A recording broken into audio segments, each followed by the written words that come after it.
This morning, flock cameras are at the center of a big debate in Dunwoody, with some residents saying that they're worried about their privacy. And they voiced those concerns to Dunwoody City Council last night. The council then voted unanimously to approve a $15,000 contract with the Atlanta-based company.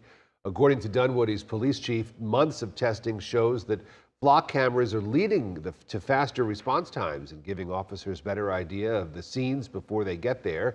But residents are concerned about who can access the data. And another citizen was able to show via an open records request of a flock event log that flock employees were accessing cameras around Dunwoody, including those in sensitive areas such as the MJCC pool and gymnastics room.